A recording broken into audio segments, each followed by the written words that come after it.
I'm Theo. And I'm Juliet. And this is Apologies Accepted. We offer an entertaining look at some of the big issues in history by examining public apologies of the famous and infamous. We're looking at politicians, serial killers, actors, and you. Send us a public apology you would like to make, and we'll read it on the air and give you a chance to redeem yourself or just get some guilt off your shoulders. We're here for you. Once a week, maybe more if you're really, really sorry.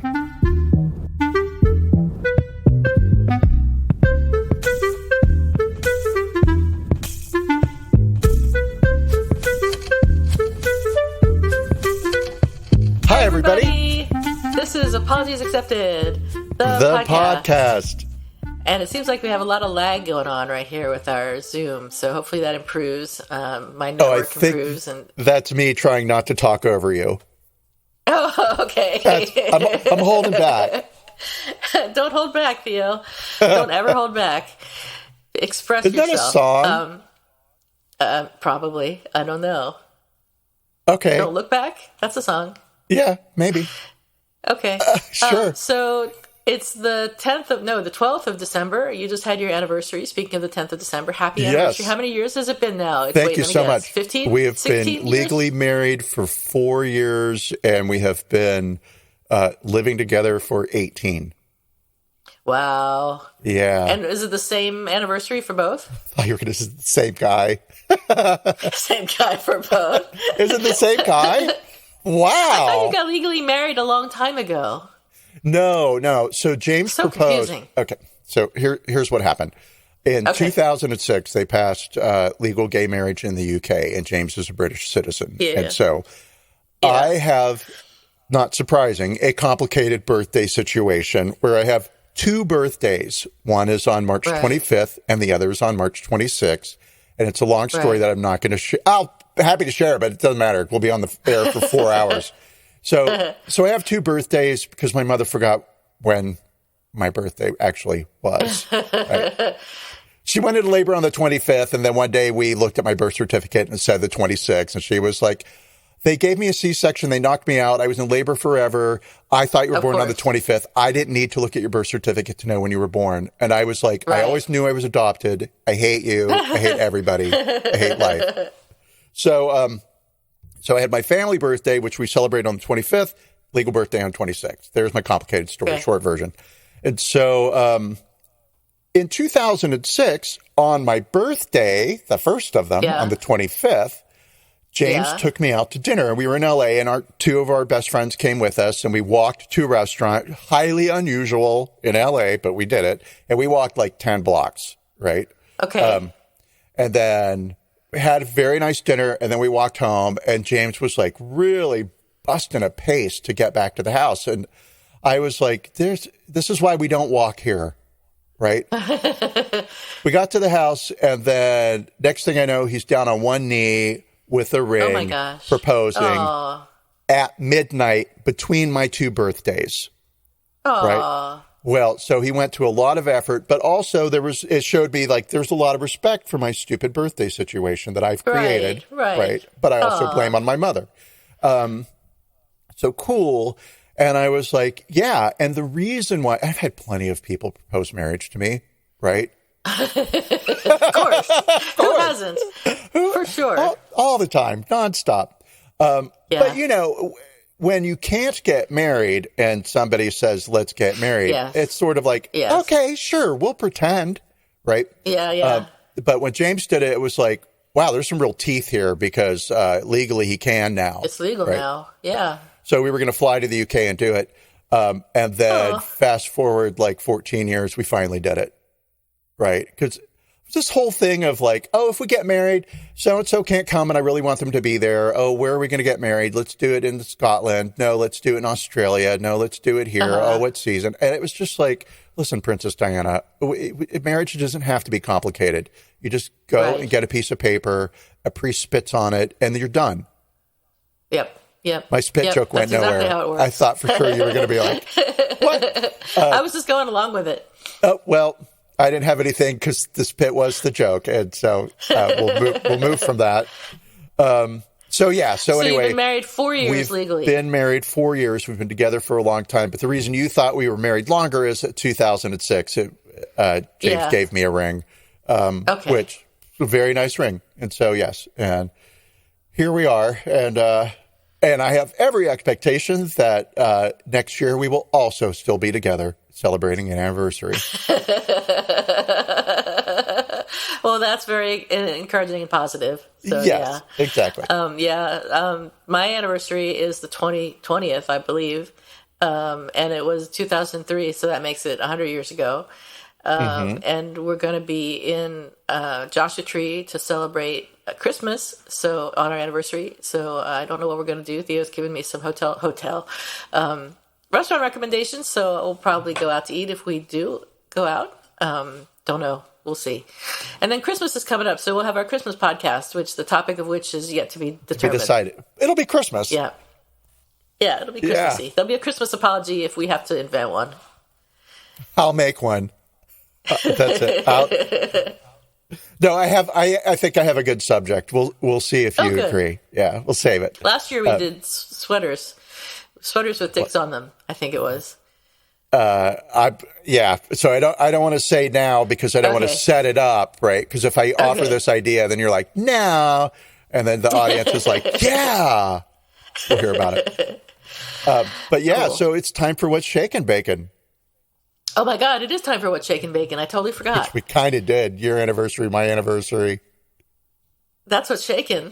What else is shaking, Theo? Oh, well, sad news this morning on December 12th, a Sunday, Anne Rice passed away at the age of 80. Yeah, and She was that old. I didn't realize she was 80. I didn't realize she was 80, and I have to say, it's the news that made me very sad. I felt it when I saw it, like, oh no. And I've never met Anne Rice. I have no reason to be sad other than I've read 4,000 of her books, and she was a very important early influence on me as a writer and as a vampire. I'm just kidding about the writing part.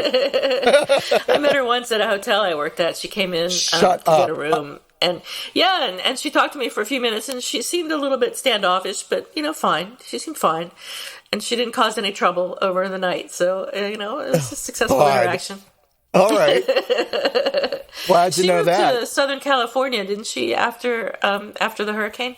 I'm going to say so I read a lot of Anne Rice up until about a certain point, and then I stopped reading Anne Rice. And much as I enjoyed her, it was sort of like, I've read enough vampire books, 30 of them. I'm done. Right. Right. And so she went from, writing about vampires to writing about Jesus. She became very Catholic. She went back to the religion and was super, super Catholic. And then she left Catholicism again for the same reason she left it in the first place. And somewhere within all that, she moved to Southern California. And there were reasons for it, and I don't know why. The hurricane might have been one, but I think it was something more like, I don't know. So she got involved with a Catholic organization that was based in Southern California. Whatever. I think I'm filling that in, right? I wonder how she felt about her earlier novels when she was Catholic again. If she felt that they were blasphemous. Well, I don't think I read an interview with her, and I should have gone back because I knew I was going to be talking about Anne Rice this morning, but I didn't. And so, there was a little bit of, there was a little bit of contrition. I was very hard on the church in some of my work, but I was feeling X, Y, or Z and very angry about her first child's death, which is what spurred Interview with the Vampire. The whole reason that she wrote Interview was her daughter, and I forget her daughter's name, died at the age of 5 of leukemia. And so Anne Rice wrote a vampire book about a little girl vampire. And what she was doing was rescuing her own daughter from death by writing about a girl that could never die. Right? Didn't realize that. Interesting. That's why vampires. Yeah. Oh, so cool. Let me rephrase that. That's not cool. It's very tragic. But her husband, Stan, was the star of the family in the early days. He was a professor of poetry at, I forget the school, whatever, in New Orleans. And they were drinking a lot because of the grief of their daughter's death. And she would spend the weekends drunk in the bedroom writing her vampire book while her husband had a bunch of grad students over who were all like, oh, you're Dr. Rice, you're so smart about poetry and tell us everything, right? And so, yeah. And when Interview was first released, it did nothing. And then for some reason in the late 70s, it started to pick up traction as kind of a cult thing. There's this idea that Anne Rice wrote Interview with the Vampire, and it was an immediate success. And that's not what happened at all. The book was kicking around for a really long time. It eventually just caught on. Right? I did not realize that. Yeah, so kind of cool story. So Anne, we'll miss you, but miss Octavia Butler more because I would still be reading her. Yeah. Absolutely. On a more pleasant note, I embarrassed the fuck out of myself at Starbucks on Friday. Oh, good. Tell us. Yeah. So I go to a drive-through and I have my coffee. Yeah. And the guy was killing time because the coffee was taking a while to get there, And so he said, "Oh, so are you doing anything this weekend? Are you busy?" And I was like, "Oh, no, we have a friend coming to town and that's kind of that." And I said, "What about you? I bet you're busy on a Friday." And what I meant was, I bet this location is very busy serving coffee on Fridays. And what he heard was, he is sexually active on Fridays. I bet you're a whore. Because what he said was, "I beg your pardon?" But I was like, he did really? Yeah. Oh, and he was gay, right? Wow. And like we clocked each other. Right. Okay. So he knew that I was gay. He was clearly gay. Yeah. Right. And so, I think it was something like that. But anyway, I was. That's kind of funny. Deeply embarrassed, and it was like, oh God. What did you say? Oh, I didn't mean you. I meant the store. No, I didn't say that at all.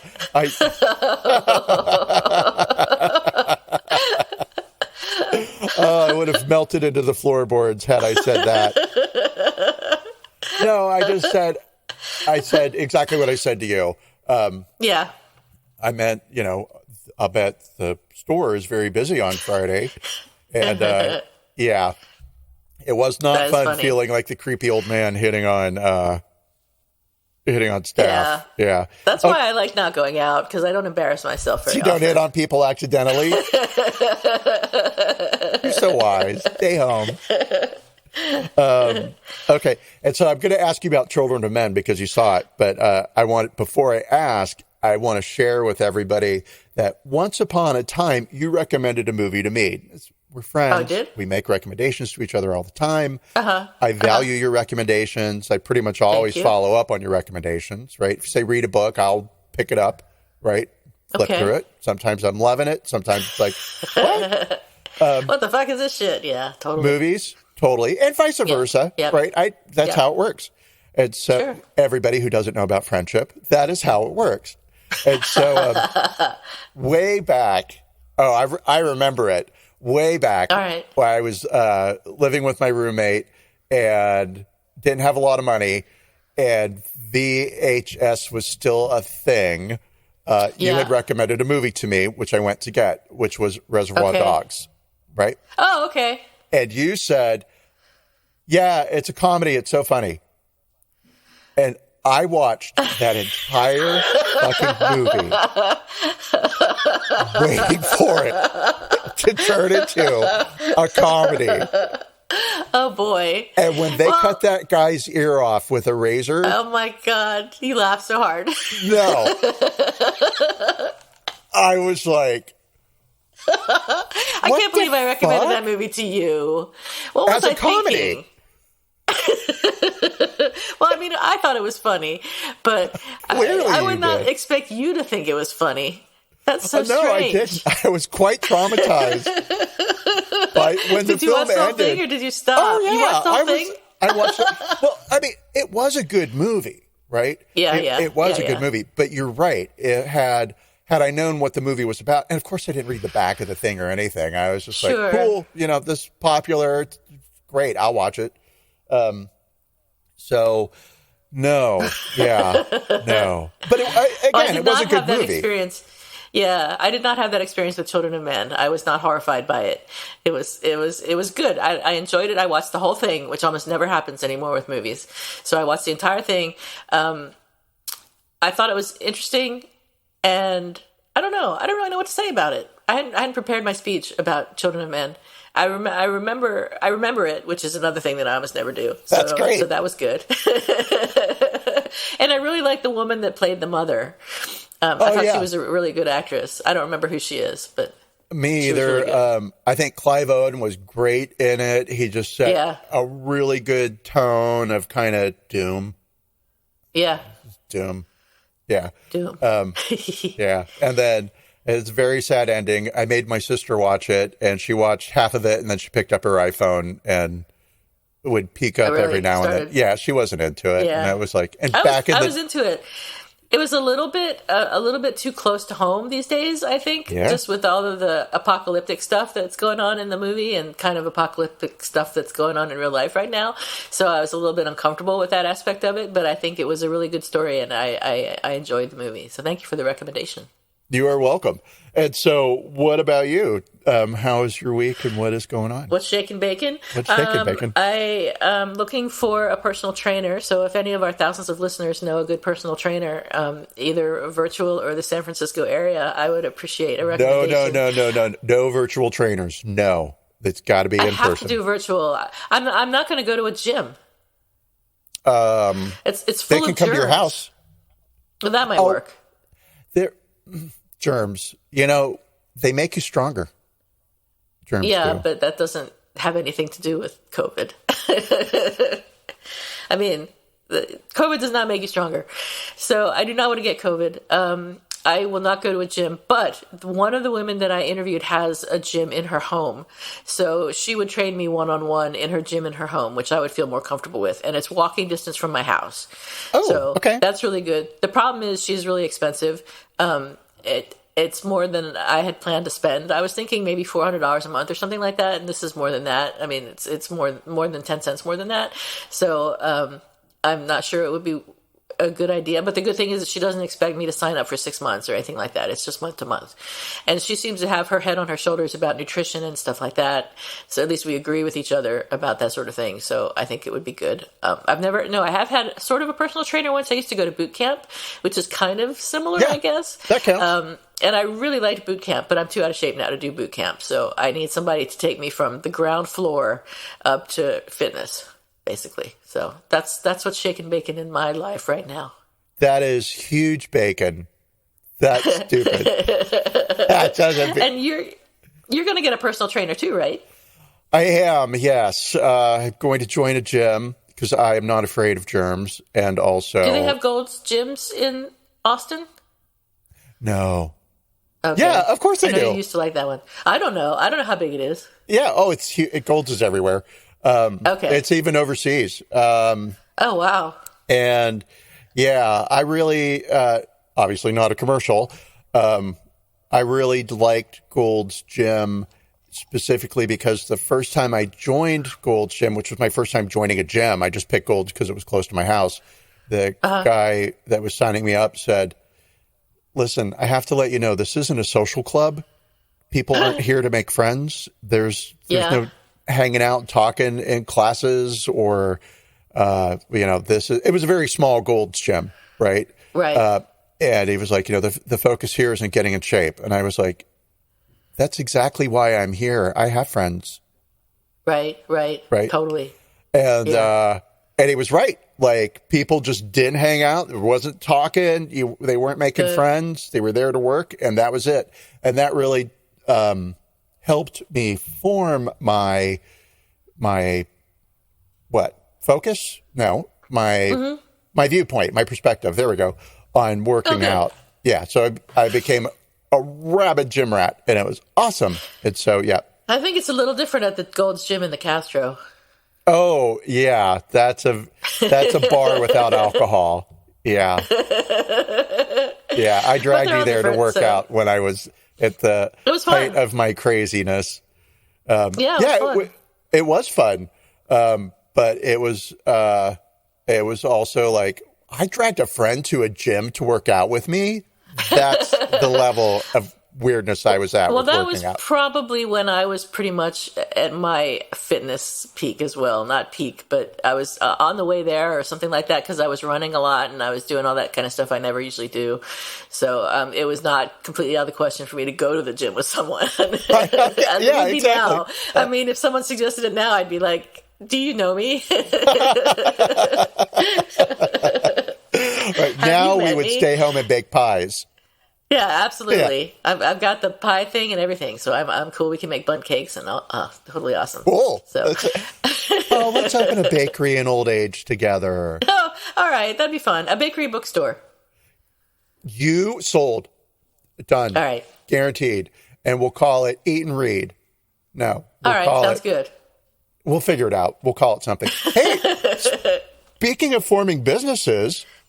Yeah, that's right. Let's talk about. We are 20 minutes into it. We actually have a podcast today that we're going to talk about, and it's about Better.com, which is a company that specializes in fast, low-fee approvals for mortgages. So I think that sometime last month, TechCrunch reported that Better.com was getting a bunch of money from its backers sooner than they expected. And promptly after that, the company, which is valued at about $7 billion, announced that it was laying off 9% of its 10,000 person staff. So what happened was that day, it was a Wednesday, Better.com closed their office and sent out an email invitation at noon for a 12:15 meeting, which A, unfair, B, what? And then the founder and CEO, whose name is Vishal Garg, whose equity in the company is worth $1 billion at least, delivered a short speech informing employees that they were being terminated. And he said, in part, "I come to you with not great news. The market has changed, as you know, and we have to move with it in order to survive, so that hopefully we can continue to thrive and deliver on our mission. This isn't news that you're going to want to hear, but ultimately it was my decision, and I wanted you to hear from me. It's been a really, really challenging decision to make. This is the second time in my career I'm doing this, and I do not want to do this. The last time I did it, I cried. This time, I hope to be stronger. We are laying off about 15% of the company for a number of reasons: the market, efficiency, and performances and productivity." And then he said, "If you're on this call, you are part of the unlucky group that is being laid off." And once he was done talking, the meeting ended abruptly, and the employees' computers automatically shut off. So yep. Harsh, stupid, abrupt, rude, stupid. Yeah, all of it. Who let him talk? Where was HR? Where was communications? Obviously, he sort of overran them and said, "This is what I want to do, and I'm going to do it, and I'm the CEO, so fuck you." Right. And so that's the part of this that was really troubling for me. I have friends that run companies, right? No brag. Sure. But, and they're small companies. They're not big ones like this, but, they have to make decisions about finances and keeping the company alive and letting people go. And COVID was hard for everybody, right? And so I asked my two friends, hey, if you delay people off, how would you do it? What would you do, right? And of course they gave me and I've had to fire people. You've probably had to fire people, right? Sure, love it. Yeah. No, I mean, I hate it, but what can you do? Anyway, it doesn't matter about all that. And so they both said, independent of each other, that they would have they basically said they would just go to the direct line reports and say, hey, you need to let your team know. And that's what makes it personable when you are letting somebody go. It's not fun to talk about people being laid off. We've probably all been laid off to a certain, well, not to a certain degree. You're either laid off or you're not.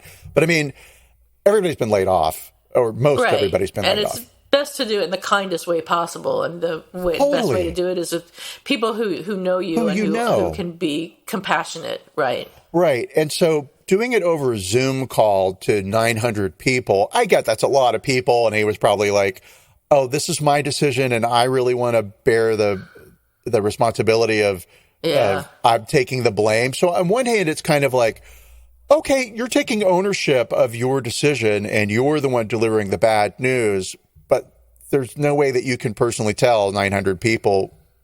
Right. Sure, you could do it in Zoom in a call, but like that really just reduces people to what they are, which is cogs in the machine. Yeah. I mean, it makes it very clear that people are interchangeable, or what's the word? Dispensable, disposable, something like that. Yeah, and it was a surprise to a lot of people. So one guy said that he had a positive performance review call with his manager in the morning the layoffs were announced, and another one who asked to be anonymous for fear of retaliation said that he was shocked. He said, "I thought I was safe. I had perfect reviews and thought I was an integral part of the team. It's a bummer because I know I worked really hard to help build up that company, and it looks like I just wasted my time." Yep. And Vishal Garg, which is a name straight out of Game of Thrones. Like, is it? Well, not really, but I mean, it could be. It should be. That's I Rocky name if I've ever heard one. Stop. Right now. Okay. No. Okay. It's not your show. You wouldn't like it. But I didn't think so. It's kind of the name of a villain. It's like Darth Vader's second cousin. Vishal Garg is here. Vishal went on to blind.com and commented anonymously that the people that were let go were stealing from better.com. Some of them were only working 2 hours a day. Yeah, he said at least 250 of the people terminated were working an average of 2 hours a day while clocking in 8 hours plus in the payroll system. They were stealing from you and stealing from our customers who pay the bills that pay our bills. Get educated. He sounds like a charmer. I didn't even read all of that. That is totally. I hate to say it, there's a lot about him that I find kind of funny. I mean, funny in a bad way. Yeah. But yeah, he's a jerk. He's absolutely a jerk. He had a call with the employees that were not laid off half an hour after the layoff call, and he said to them, "You will not be allowed to fail twice. You will be encouraged to fail once, but not allowed to fail twice. Not meeting deadlines will not be acceptable." And he said he was trying to create Better 2.0 with a leaner, meaner, hungrier workforce, and that the company had hired the wrong people and had lost $100 million in the previous quarter. So he insulted everybody. He insulted people that he let go. He insulted people he didn't let go. He said that he told Fortune that the company's management reviewed productivity data to determine which staff to let go. So they looked at the number of phone calls that were answered, missed, and placed, and they looked at client meeting attendance. So they were basically spying on their people to see who was and wasn't doing what they were supposed to be doing, and just let go the people who weren't, supposedly. Right. And that, of course, puts productivity in this thing that can be quantified by numbers. So how many people have you met with, right? Not how many great ideas did you bring to the table? What accounts did you save? What processes or efficiencies did you put into place to make things better, right? What problem did you spot? How many minutes were you on the phone? Yeah. How many calls did you make? I can call my sister 40 times a day, everybody. I mean. Right, totally. And people probably did. So he told an employee who was upset about the layoffs, he said, "Leave now and save us both the trouble. You're likely super well paid. Email me directly and we will pay you to leave early so we don't sit here waiting for you to show up with your end of the work that needs to be done and then get left holding the bag." So he was really good at insulting as many people as he possibly could. Oh, wow. Yeah. He also insulted a top investor. Several months before laying off those people over the Zoom call, there's a dude named Howard Newman of the investment firm Pinebrook Partners, who wrote a letter expressing his concerns about the plan that Better.com had to go public. So I'm not going to go into all that going public stuff because, frankly, it bores me. But there was money. one plan. It's money. It's really. Yeah, bottom line, it's money for the company and money for the investors. Right. And Newman didn't like the way they were going about it. And he expressed his concerns, and Garg responded in a email copying almost all of the Better.com's investors, calling Newman sewage, an ingrate, a thug, and a miser. And then Pinebrook Partners sued Better.com, and the case was settled in November. I'm sorry, calling somebody sewage and a miser? I know. I know. You're really going over the top. It's funny, but it's also, and so this is the thing about this story, right? The story is not about better.com, right? It's not about corporate America. The story only becomes about the CEO and his behavior. Yeah. And there's going to be some problems around him, and he's going to be spending a lot of time in court, because I have the feeling that the walls are going to start tumbling down. We will see. Well, we'll talk about that. So the current and former Better.com employees told Motherboard that Garg's run-in with Howard Newman was typical of Garg's management style, which they described as unpredictable and sometimes vindictive. So his reputation as kind of an asshole goes back to at least last year, when Forbes revealed the contents of an email to employees from Garg. This is the one I like the most. Hello, wake up, Better Team. You are too damn slow. You are a bunch of dumb dolphins, and dumb dolphins get caught in nets and eaten by sharks. So stop it. Stop it. Stop it right now. You are embarrassing me. I should laugh, because it's great. That's you know a horrible what it is? Email to get. It's Anna Wintour, dolphins, right? It's this idea of the person. I hate to say Donald Trump, but it's also kind of Donald Trump. I'm gagging while I say that name, but it's this CEO that rises above humanity to shit on everyone beneath them. And they get away with it for years and years and years and years and years. They do. And it's part of their charm. It's part of their story. It's who they are. They love poking the eyes out. Yeah. And that's this guy. Yeah. And he absolutely, one employee said that he had to get his kids out of the room before company meetings because Garg tended to use foul language, and he didn't want his kids to hear the language that the CEO of his company was using. Hey, listen, that's not a problem here, so fuck that guy. That's right. He's a dumb dolphin.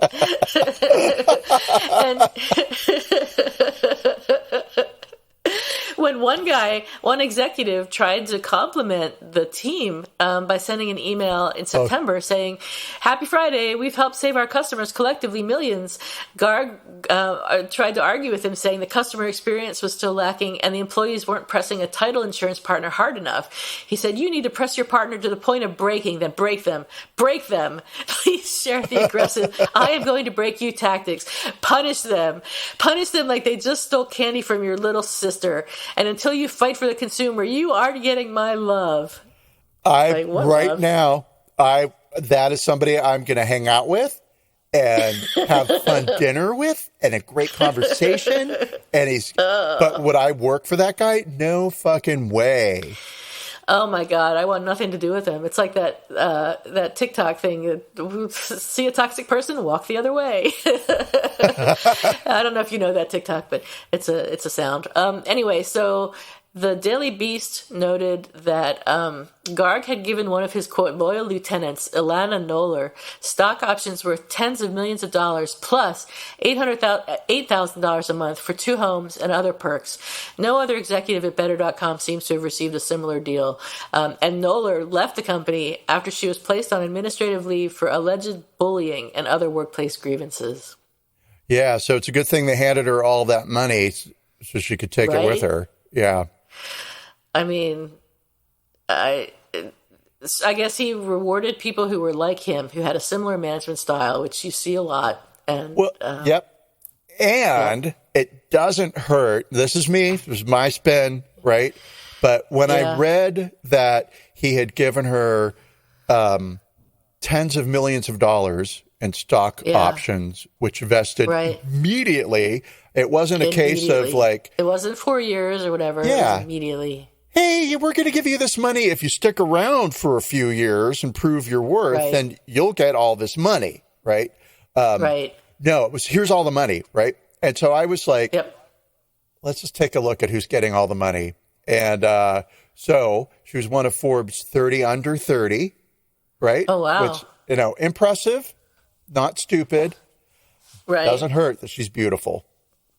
I bet she was. There is. Oh, yeah. Now she has a boyfriend, husband, but she got a job like out of college or something with Better.com or college or something like that. Maybe she had an MBA. I honestly don't know, but she was young, and he like promoted her perhaps above her abilities.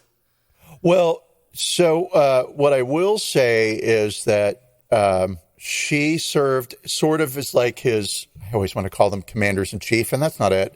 They have one at the White House, chief of staff. Chief of staff. Yeah. Sort of chief of staff function. Yeah. And I think she was officially like a product manager, but on a thing that I found on her online, I forget where I found it. After a stint in commodities at Goldman Sachs, Knoller joined fintech mortgage lender Better.com in 2017. She launched its business-to-business division, landing partnerships with Tesla, Ally Bank, and American Express. Those deals now make up nearly 50% of Better's revenue. Today, Knoller manages... What does Tesla have to do with mortgages? I think Elon Musk is just everywhere anymore. Okay. Let's see. So those deals make up 50% of Better's revenue, which is a huge, huge, huge amount of revenue, right? So they went from 90,000 a month to 90 million today. Wow. So that's very impressive, right? It is impressive. And she headed the division, the department that created those relationships and built those strategies, and, good for her. So does it make sense that she got tens of millions of dollars? Sure, if she actually really is the person who did this, or is she the person who gets the credit for what her team did? Because I hired Mary, and Mary's the one that negotiated that. Whatever, I don't know. Right. Maybe, but she did it while bullying. So yeah, that's unfortunate. That's never good for a company. And Garg has been sued by Goldman Sachs and some other companies that I don't know anything about for things like improper and fraudulent activity at 2 prior business ventures and of misappropriating, quote, tens of millions of dollars. So there are a lot of lawsuits about him, including that he engaged in fraud, that he used ill-gotten money and stolen technology to found Better in the first place. His first business partner, Raza Khan, has alleged that Garg misappropriated both funds and proprietary software from their partnership to launch Better.com. And another group of investors has also filed suit alleging diversion of funds through a venture capital firm founded by Garg called 10 Capital. I think that's what it's called, 10 Capital. In one deposition in 2019, oh yeah, this is the good part. So his first business partner, Raza Khan, who was his friend and who was the best man at his wedding, he told him in a deposition where lawyers are sitting around the table, there's a court reporter or a stenographer. You're under oath. It's called. You're under oath. It's very serious. He told Raza Khan that he was going to staple him against a fucking wall and burn him alive. Which, again, creativity there. Why do you have to staple him to the wall to then burn him alive? That's a good point. I hadn't thought about that. That's very vivid. It's so he obviously has angry. some sort of intelligence, although it probably is not related to managing companies. And due to all the lawsuits, Morgan Stanley told Better.com that it would no longer work with him on an IPO. Around the same time, 2 members of the board resigned, and the firm's outside counsel stopped working with Better as well. And after the Zoom fiasco, where they laid off 900 people in a really rude way, 3 top Better employees resigned from the company. Marketing head Melanie Hahn, PR head Tanya Hare-Gilogly, and Vice President of Communications Patrick Lenahan. Garg apologized to his staff over email on Tuesday for the way he handled the layoffs, saying that he failed to show the appropriate amount of respect and appreciation for individuals who are affected and for their contributions to Better. And then on Friday, what happened on Friday, Theo? Oh, well, Friday of this week, so just a few days ago, somebody was placed on administrative leave. He's taking some time. Yeah. And so here's what happened. It's wonderful when you have a volatile personality that creates a corporation and attracts a lot of attention and is and disrupting an industry, right? Because that's what Better.com did to the mortgage lending industry. They've streamlined the process and made it a lot easier. So cool. But then that volatile personality, surprise, is volatile. And so once a business starts to get real and investors have put money in and expect money out, things like what Vishal has done, just treating people like garbage, pissing on your not staff, popular anymore. And so he's out. No. He's not coming back. Yeah. They said that the board of directors said in an email that he's taking time off effective immediately, and they have hired an outside firm to do a leadership and cultural assessment. Yeah. So chief financial officer is going to be managing the day-to-day decisions of the company, reporting to the board. So it's a dude that the chief financial officer is a dude that Vishal Garg hired. So he probably has a similar management style, but he will be reporting to the board, and I'm sure he's on notice. Oh, well, he needs to be on notice. I will read you. Let's see, which one of the two first? Do you have the note from the board of directors? No. Okay, so here's what the board of directors sent out Friday to the entire employee family of Better.com, as well as investors. Good morning. Vishal and the board wanted to provide Better employees an update given the very regrettable events over the last week. Vishal will be taking time off effective immediately. During this interim period, Kevin Ryan, as CFO, will be managing the day-to-day decisions of the company, and he will be reporting to the board. As well, this is the board letting future investors know, and current investors, that the shit's over and done, and they've taken control. They are paying attention. Yep. As well, the board is engaged in an independent third-party firm to do a leadership and cultural assessment. The recommendations of assessment will be taken into account to build a long-term, sustainable, and positive culture at Better. We have much work to do, and we hope that everyone can refocus on our customers and support each other to continue to build a great company and a company. Yay for us, board of directors. Blah, blah, blah. This guy that they've, the CFO, right? Yep. He, after Vishal laid off 900 people, right? Kevin Ryan said to CNN, having to conduct layoffs is gut-wrenching, especially this time of year. However, a fortress balance sheet and a reduced and focused workforce together set us up to play offense going into a radically evolving home ownership market. And so it's, people, but money. People sad, money. And, I get it. You have to have money. That's what businesses are all about, et cetera, et cetera, et cetera. But quite honestly, Vishal and Kevin, the CFO, who's now the CEO or interim CEO, have lost the focus of what's actually going on. And it's that people are involved. Right. And lawyers were hovering as well because there's something called the Worker Adjustment and Retraining Notification Act, which means that if you're going to lay people off, you need to give written notice to the workers 60 days before the layoffs, which often results in a 60-day you do? Severance. And so that's why you often get 60-day severance when you're laid off. So because but you get a 60-day notice that layoffs are coming? You're supposed to get 60-day notice before you're actually laid off. Yes. Wow. I've been laid off 3 times. Let me tell you, that has never been the case.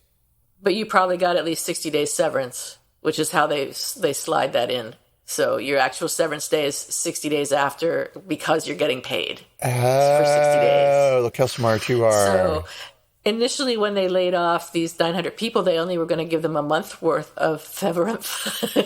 But to be legal, they had to extend it to 60 days. So the lawyers are no longer hovering around the ex-employees because the Better.com has extended that severance to 60 days from 1 month.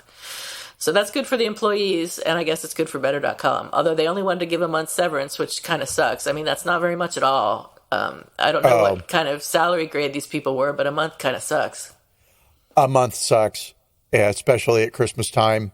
And it's really bad. There's a lot of sadness there. But I mean, this type of a scenario isn't unique to Better.com or Gargamel. No. It's Dark Definitely. ML. I know. I did that on purpose, and I wasn't going to highlight it. I was just going to see does she laugh? Does she get it? Smurf watcher.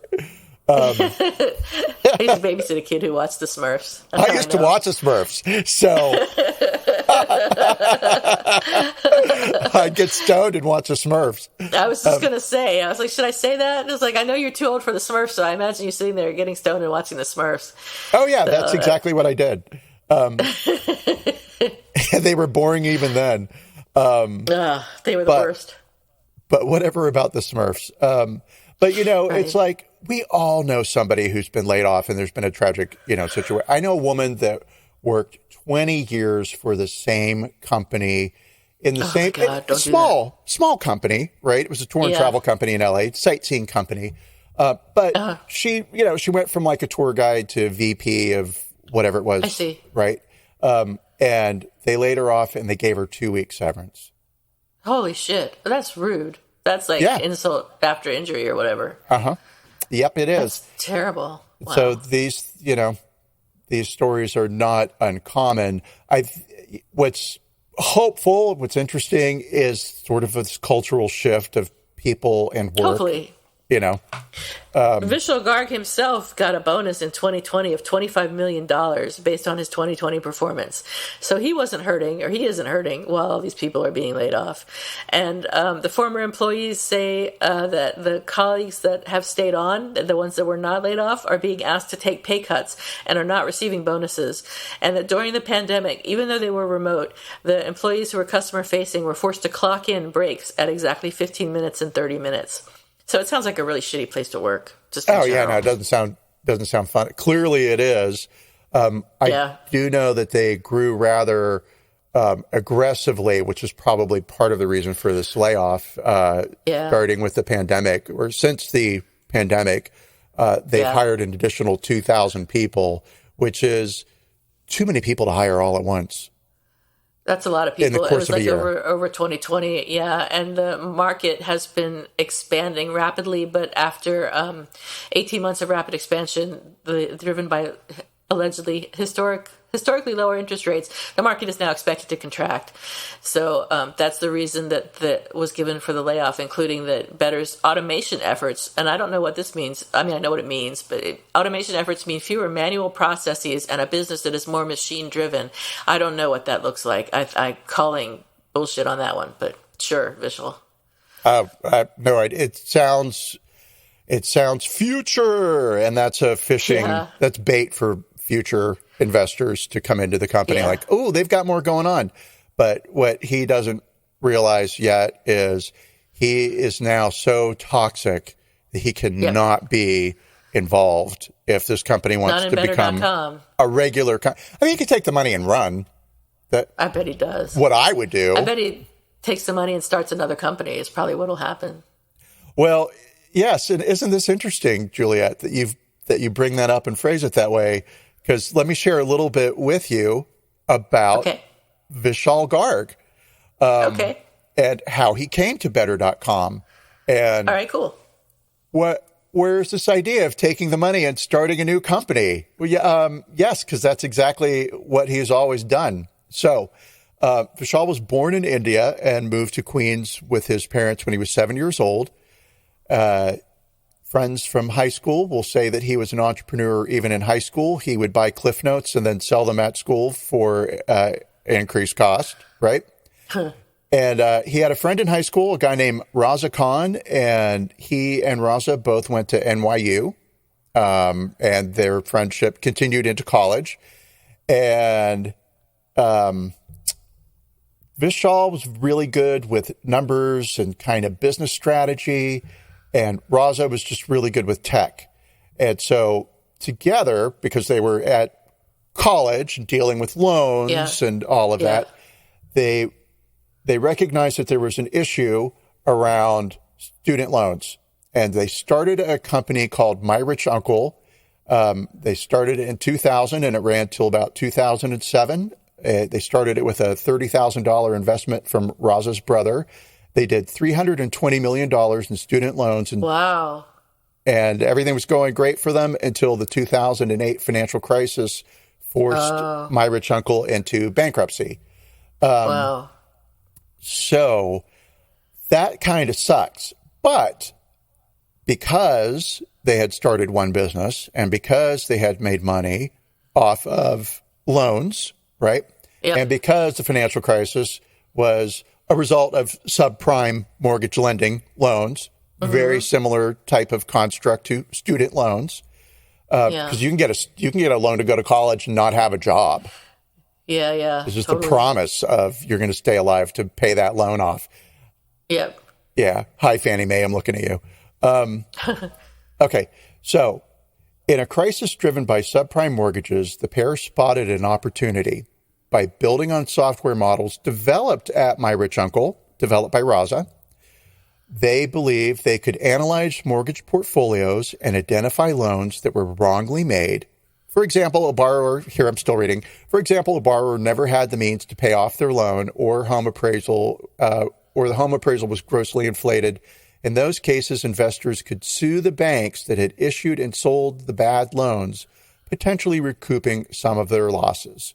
All right, That's cool. So that's their business, right? The thing that drove them out of business, the financial crisis, started by the subprime mortgage. They're sort of in the mix now, helping companies find ways to get some of their money back from banks. And this went on for about 3 years until about 2013, when Raza noticed that the finances weren't adding up. And there seemed to be about $3 million missing dollars. And so he sued Vishal. Now, Raza says that Vishal stole the algorithm from My Rich Uncle that was later turned into this algorithm that help companies deal with the subprime crisis.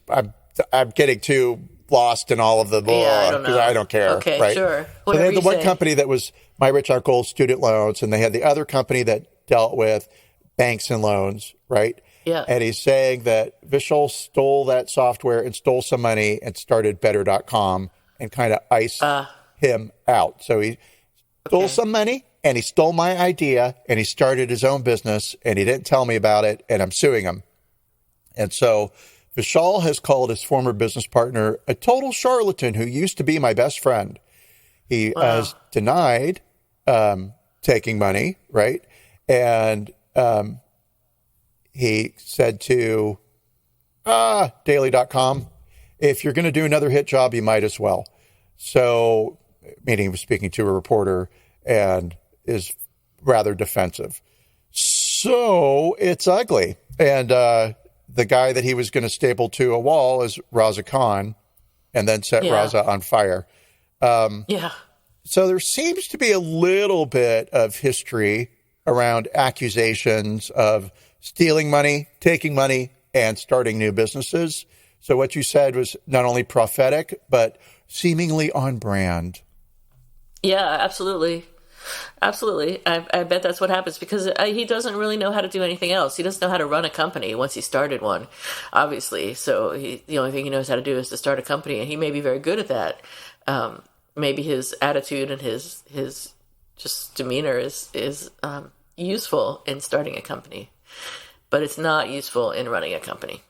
Exactly. And there are those people who can start a business, have great business ideas, and then they can't run it. And at a certain point, should not be anywhere near it after a certain point. Yeah. A successful entrepreneur, and I will quote a friend, I know when to get out of the way. Right. Yeah, that's the key. It really is.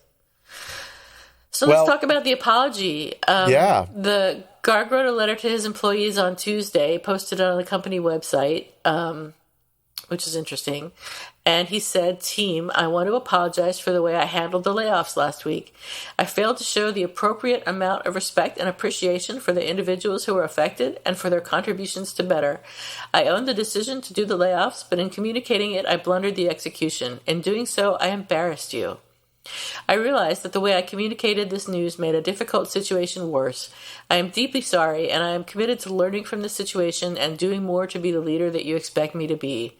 At Better, your dedication, focus, and expertise are essential in the vital work we are doing to unlock the value, joy, and opportunity of homeownership for our customers across the country. I couldn't be more grateful for all you are accomplishing for the customers we serve. We will talk more at our upcoming all-hands meeting about what to expect for the year ahead. I hope you'll join me for the discussion. We are also taking fast steps to make sure we are very transparent and aligned as a company on the goals for 2022, the metrics that matter most, and how we can all work together even better to serve our customers and achieve our mission. I believe in you, I believe in Better, and I believe that working together, we can make home ownership better together. Thank you, Vishal. So somebody wrote that for him. He might have written that himself, but I'm going to say, like, yeah, not impressed, right? It's sort of like, how can you believe anything this guy says about the quality of the work that you're doing as an employee when he let 900 other people go and then basically said that they were shit? Yeah, and the people that are left over are shit too, and that they're all dumb dolphins. So I mean, you know, this email or this letter is just lip service. It's pretty clear. It's just bullshit. And he's not going to be at the upcoming all hands meeting now because he's being placed on administrative leave. So good.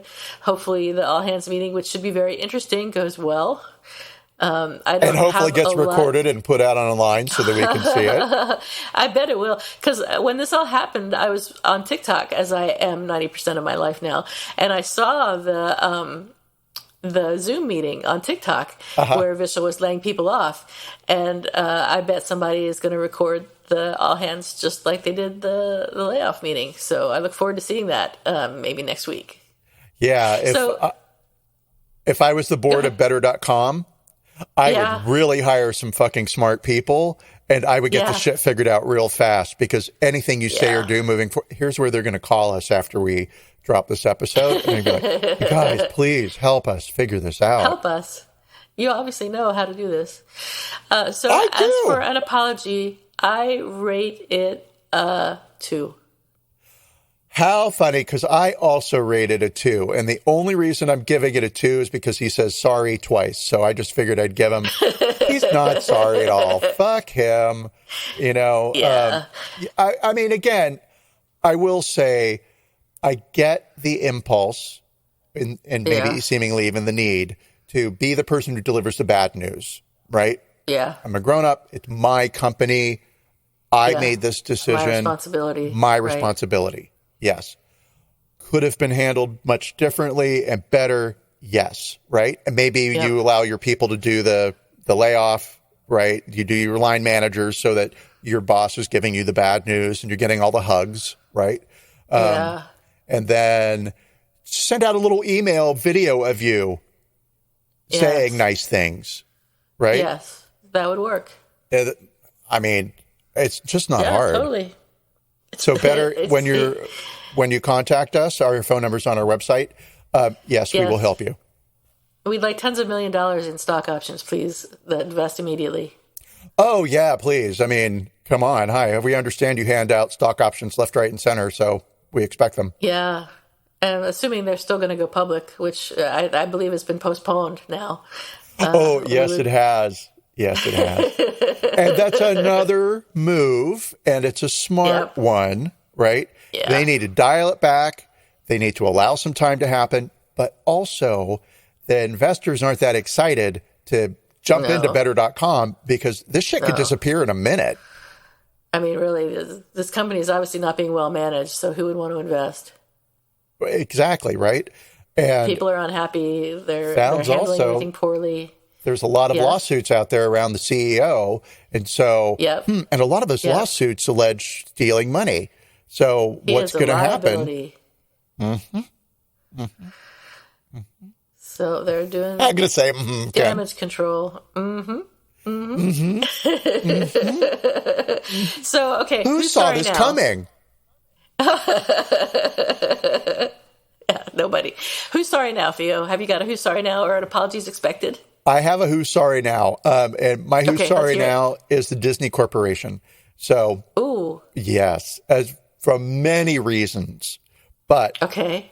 way back in the day, I had a job at Disney. I was an admin assistant Yes. in the marketing department at Disneyland. Yep. And I Yep. started off as a temp, and my boss liked me and wanted to hire me. And so I Yep. went through a bunch of hurdles to get Yep. actually hired by Disney. And one of those hurdles was Yeah. getting through the HR department, because they just made there were things you had to do. You had to type so many words a minute, right? Yeah. I had to take typing tests so that I could get my speed up, right? And then that was really it. It was like, you've got to type more than 60 words a minute accurately.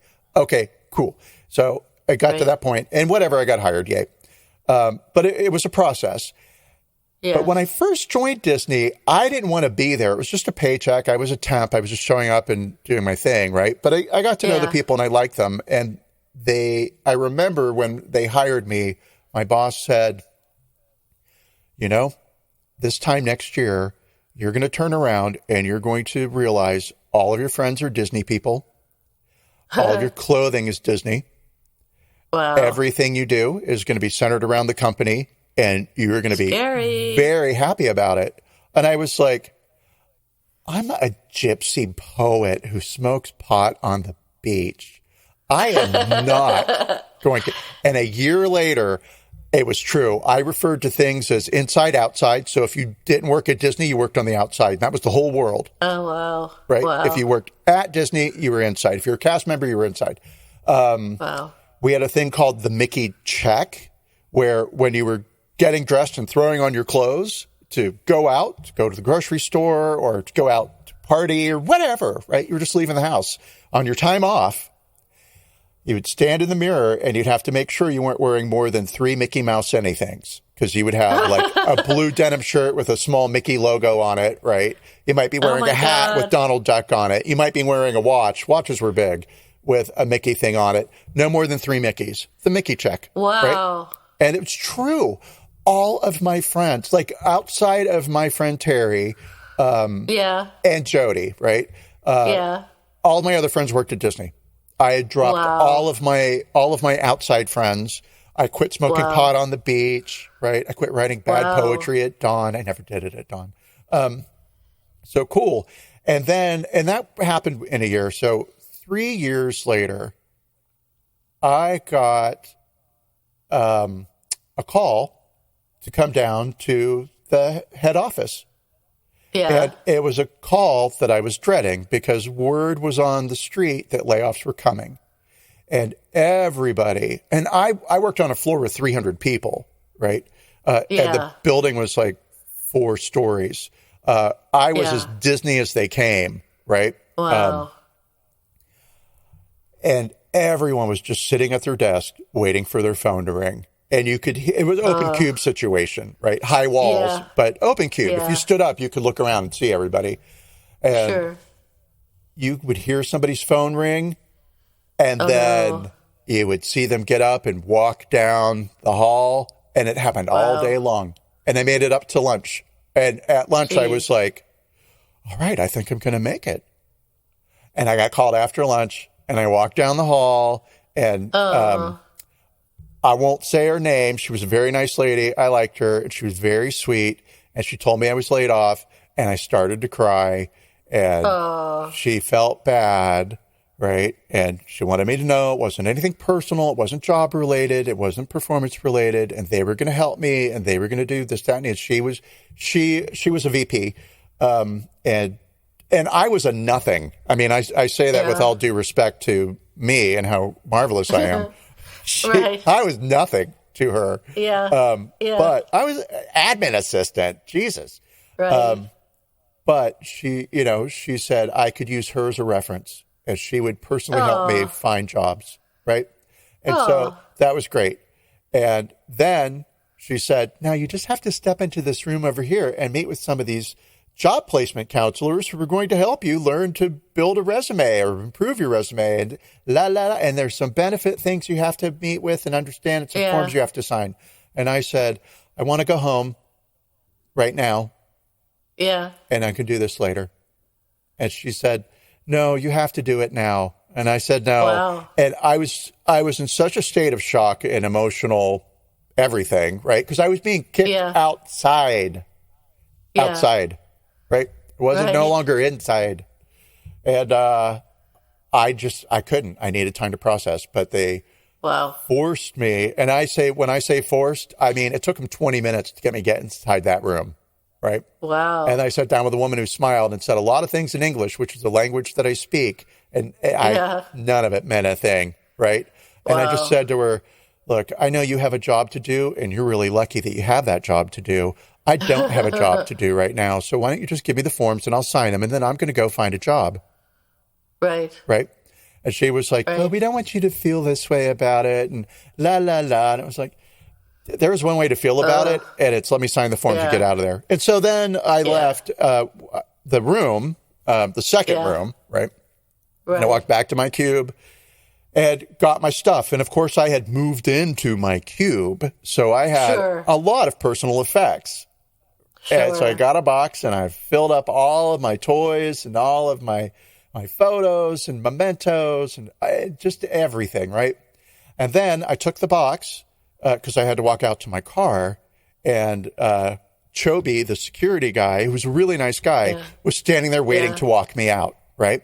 And instead, Chobi had to wait another 30 minutes while I walked around and said goodbye to everybody, because these were my friends. These were people that I knew and that I liked and that I respected. I wasn't going around saying, fuck this place and fuck them and fuck that. I'm saying, thank you very much. It was a pleasure to work with you. Right? Oh, that's nice. Yeah. It to everybody. And it was part of delaying the inevitable of I'm going to have to go outside and go to my car and then be like, oh, I don't have a job. You know, thank God I'm like 22, super attractive. So I'll get a job. No problem. Right. But, you know, and I was like, and I'll just get a job at Disney. I'll just keep coming back. And that did not happen. Life went a different direction. But I think forcing employees who say they are not ready to go sit down with a job counselor, you should be allowed to go home. So Disney owes me an apology for forcing me to do something that I was not prepared to do. And the paperwork that I signed, an attorney, I think, would take that and be like, he didn't know what he was doing when he did this. Anyway, it doesn't matter because that was 5 years ago. Wow. So over and done now. 5 years ago. It was more than 5 years ago. 27. How dare you? Oh, okay. I've never been laid off. I took a deal to leave early, I guess, or whatever. Leave voluntarily. It was called voluntary something or other. That I was eligible for at this company I'd worked for like 15 or 20 years. I don't know how long it was. 15 years, I think. You worked there for 15 years? I worked there for 15 years. And then this opportunity came up for me to take this early thing. And I was like, sure, because they were going to give me a year's salary plus a bunch of other shit. So I took it and ran. And then I didn't work for the next year and just traveled around the country. It was great. Okay, see, so that's the mistake. You should have taken all that money and put it in the bank and then gotten 2 jobs and started working immediately. That sounds like a dream. You just took the money and lived for a year and traveled and did things. It was great. Me and my dog Josie, we traveled around the Southwest and we went paddleboarding everywhere. It was great. We went paddleboarding in all the different Southwest states. And well, she didn't do the paddleboarding. I did the paddleboarding. She did a lot of walking around, but it was fun. I am really grateful that I had the opportunity to do that. So, yay. All right, so I have an apologies expected, and it is related to last week's apologies expected. I mentioned last week that I was expecting an apology from the North Beach restaurant Hilda and Jesse, which refused service, if you remember, to 3 uniformed on-duty police officers because their weapons made employees nervous. And this week, they apologized.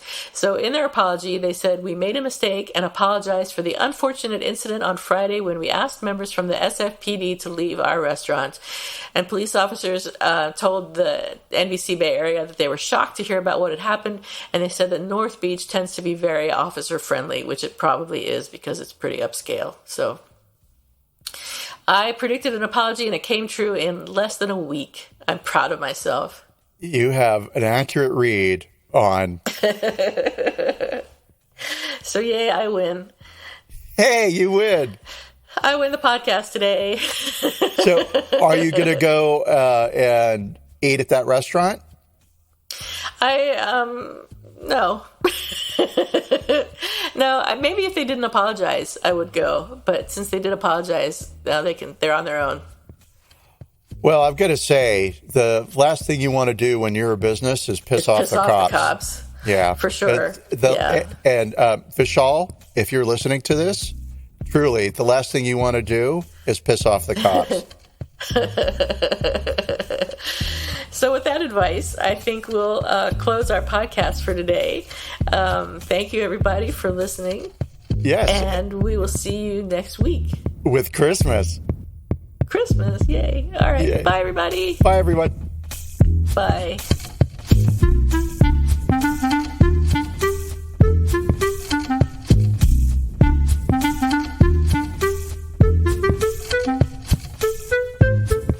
Thank you for listening to Apologies Accepted, the podcast. You can find links to the articles and the sources in the show notes. To submit an apology or find out more, visit us at apologiesaccepted.net, where you can also find our merchandise. We're on Twitter at Apologies Accepted. And on Instagram at apologies.accepted. You can support our important work at Patreon.com/Apologies Accepted. And fuck Facebook.